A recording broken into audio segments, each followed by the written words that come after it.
How you doing? Hope you're staying safe. Today I'm going to talk about fashion and racism. Due to the George Floyd Uprising and murder, fashion has really been brandishing their credentials, supporting diversity and Black Lives Matter, etc. I hope this is real and genuine and there are going to be changes and not just following or chasing a hashtag. Because as we know, fashion was a very elitist business until recently.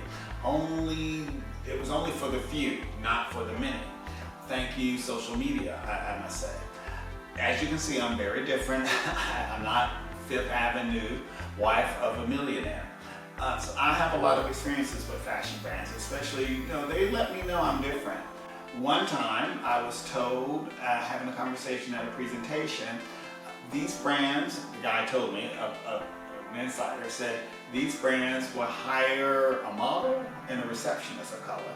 But as far as management and decision making, not going to happen. Another time, well, this happens to me often.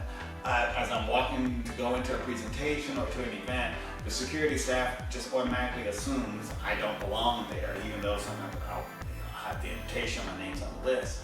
One time, this very handsome, tall security guard grabbed me and tried to block me from going in. And I had to say, excuse me, unless there's a hotel room, champagne, and room service afterwards, please don't ever touch me again. Yeah, didn't like that. And then there was another time with a very well-known New York fashion designer. I'm not going to say the name. Never again. I will never ever cover this brand again. It was really horrible. I wanted to tell, no, matter of fact, I think I did tell them, maybe you guys should go and learn a lesson in professionalism. So yeah, I've had my experiences. And I think we all know recently Anna Wintour wrote a letter saying Vogue, she could have done more to promote fashion designers of color. And also it must have been very uncomfortable for people of color to work at Vogue. I can only imagine this. I cover cinema and tech, and those businesses could also use a dose of diversity and real world reality, because they're also bubbles of entitlement and a certain demographic, or they want a certain type. And how do I handle these situations?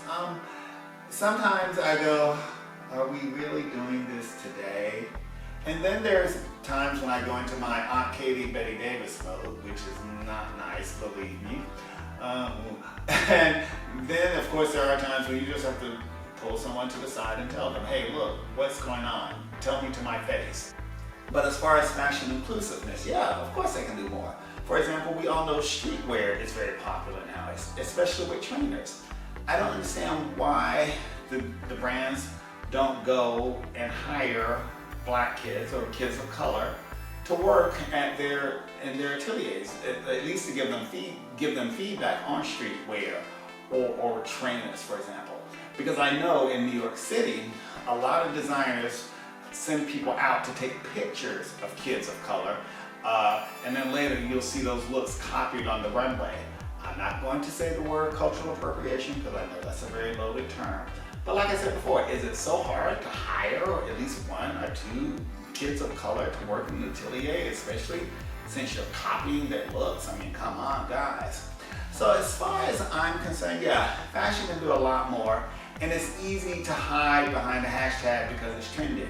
But what I would really like to see is something lasting, something really genuine. Prove to me that you're doing the talk, but can you do the walk? I mean, are you really, really going to make changes this time? I hope so. Okay, stay tuned. Ciao.